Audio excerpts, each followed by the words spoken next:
Lorsque vous êtes à la recherche d'emploi, ne mettez pas le cœur. Ne mettez pas le cœur, parce que si vous mettez le cœur, votre cœur sera tout simplement brisé. Hello, mais SSR, on dit quoi? J'espère que vous allez bien.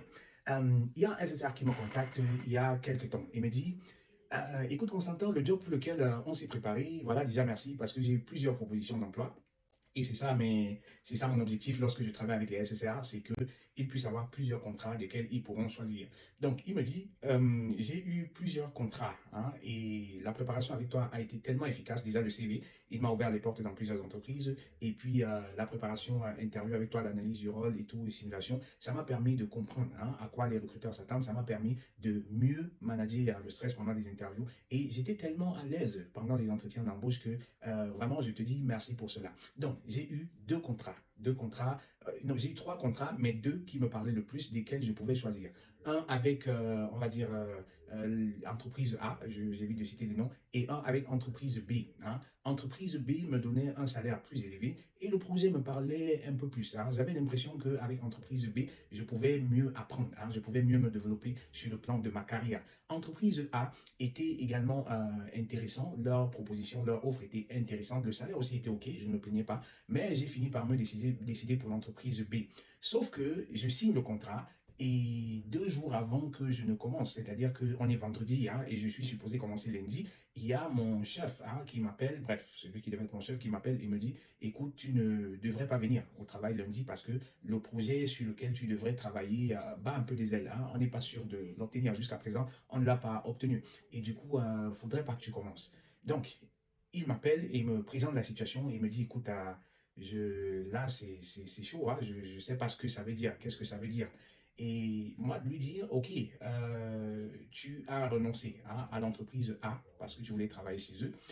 Moi, honnêtement, ce genre de situation, je vais te dire honnêtement, je pense que tu devrais considérer de passer à autre chose. Parce que une entreprise comme ça, si dès le début, hein, on te met déjà dans le doute comme ça, je ne pense pas que tu vas faire long feu dans cette entreprise. Hein. Je pense que c'est une entreprise qui n'est pas stable, c'est une entreprise qui, voilà, qui n'a peut-être pas, dont l'avenir n'est pas très clair. Hein. Donc, si c'est pas aujourd'hui, ce sera demain. Hein. Même si tu commençais là-bas, si c'est pas aujourd'hui, ce sera demain. Donc, pour moi, il faudrait que tu passes à autre chose, mais pas juste passer à autre chose, hein, parce que de toutes les façons, tu étais supposé commencer lundi. Donc, de toutes les façons, que le projet existe ou pas, il faut qu'on te paye au moins 1, 2 mois de salaire parce que tu as renoncé à d'autres entreprises. Et puis, je lui dis, continue d'envoyer tes candidatures parce que techniquement, tu es toujours à la recherche d'emploi. Techniquement parlant, tu es toujours à la recherche d'emploi. Continue d'envoyer parce que je ne pense pas hein, que ils vont débloquer la situation, tu vois. Et en fait, il m'a contacté déjà, je pense que c'était 3 ou 4 jours avant, hein, me disant, il ne sait pas comment réagir. Et là, je lui ai demandé d'envoyer un mail à l'entreprise pour leur dire que voilà, la situation le préoccupe parce qu'il ne sait pas ce que ça veut dire et qu'on lui dise clairement hein, s'il devrait penser à autre chose, s'il devrait déjà passer à autre chose parce qu'il ne voudrait pas perdre son temps, tu vois. Donc, il a écrit à l'entreprise et c'est là que l'entreprise lui dit non, c'est pas le cas, on essaye de gagner le projet et tout, mais lundi ne vient pas. Hein, c'est ce qu'on lui dit. Mais lundi ne vient pas. Et donc, moi, je lui dis, ce que tu vas faire, tu relances immédiatement l'entreprise A, même si tu leur as dit hein, que tu ne devais pas travailler, bosser pour eux parce que tu avais une meilleure opportunité. Relance-les parce que les entreprises sont conscientes de ça. Hein. Elles sont conscientes du fait que un candidat à qui ils envoient une offre d'emploi ne va pas toujours l'accepter. Donc, ils sont conscients de cela. Et du coup, ils peuvent être toujours à la recherche d'emploi pour combler ce poste-là. Donc, relance-les immédiatement, chose qu'il fait. Hein. Et heureusement pour lui, l'entreprise le reconsidère et dans un petit échange comme ça, on lui donne le poste. Hein. Donc, petit message ici, hein, au passage, petit conseil ici au passage, lorsque vous voulez envoyer un refus à une entreprise, restez courtois, restez poli, parce que on ne sait jamais. Hein, on ne sait jamais ce que la vie nous réserve. Comme c'est le cas avec ce SSR-là, dites-vous qu'il avait déjà signé son contrat. Est-ce qu'il aurait pu imaginer que cette entreprise ne devait pas réellement l'embaucher? Est-ce qu'il aurait pu imaginer que 2 jours avant, on lui aurait écrit pour lui dire, écoute, ne viens pas au boulot? Au grand jamais. Hein, au grand jamais. C'est pour ça que je dis, restons concentrés. Lorsque vous êtes à la recherche d'emploi, ne mettez pas le cœur. Ne mettez pas le cœur, parce que si vous mettez le cœur, votre cœur sera tout simplement brisé. Hein. La meilleure garantie d'avoir le cœur brisé, c'est de mettre le cœur. Je vois les candidats qui n'ont même pas encore envoyé la candidature, hein, mais qui sont déjà follement amoureux de l'entreprise. C'est bien beau.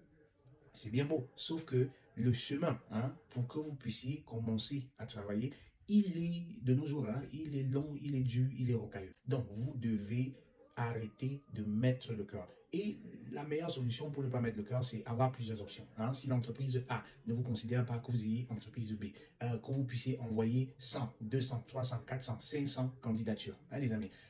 Faites-le, faites-le, parce que on dit souvent une de perdue, 10 de retrouvée, hein. Mettez-vous dans ces conditions-là. Et j'ai les outils justement pour vous permettre non seulement d'automatiser vos candidatures, vos recherches d'emploi, mais aussi lorsque vous avez des interviews, on va dire quoi, de maximiser vos chances, hein, de pouvoir persuader les recruteurs afin qu'on vous donne le job, hein. Donc, dites-moi, dans cette situation-ci, qu'est-ce que vous auriez fait, hein? À la place du gars, moi, je lui ai dit, c'est vrai, tu as déjà sécurisé ton emploi chez entreprise A, mais il faut rester au taquet, hein. C'est-à-dire que cette entreprise ne devrait pas s'en sortir ainsi. Il faut qu'il te paye ton salaire parce que on lui a promis certes qu'on devait payer son salaire, mais jusqu'ici, rien ne s'est passé. Je lui ai dit non, ne lâche pas l'affaire, il faut qu'il te paye ton salaire parce que là, c'est te perdre du temps, là, c'est te perdre également de l'argent. Ils doivent te payer ton salaire, hein, au moins de 1 mois, avec des dommagements si possible, parce que ils t'ont fait renoncer à une opportunité et finalement, ils ne t'ont pas donné le travail, hein. Donc, dites-moi ce que vous en pensez. Dites-moi comment est-ce que vous auriez, hein, géré cette situation si vous étiez à la place du SSA et comment est-ce que vous trouvez le monde de l'emploi en ce moment. Est-ce qu'il faut mettre le cœur? Est-ce qu'il ne faut pas mettre le cœur? Quelles sont vos meilleures astuces pour ne pas mettre le cœur? Contactez-moi, cliquez le lien pour intégrer mon groupe WhatsApp SSA dans lequel je partage des astuces et des stratégies et dans lequel je fais également des workshops. Et si vous avez besoin d'être accompagné personnellement pour votre recherche d'emploi, laissez-moi un message et c'est avec plaisir que je vais vous accompagner. C'est avec plaisir qu'on va aller chercher ce job. C'est avec plaisir qu'on va aller séduire les recruteurs.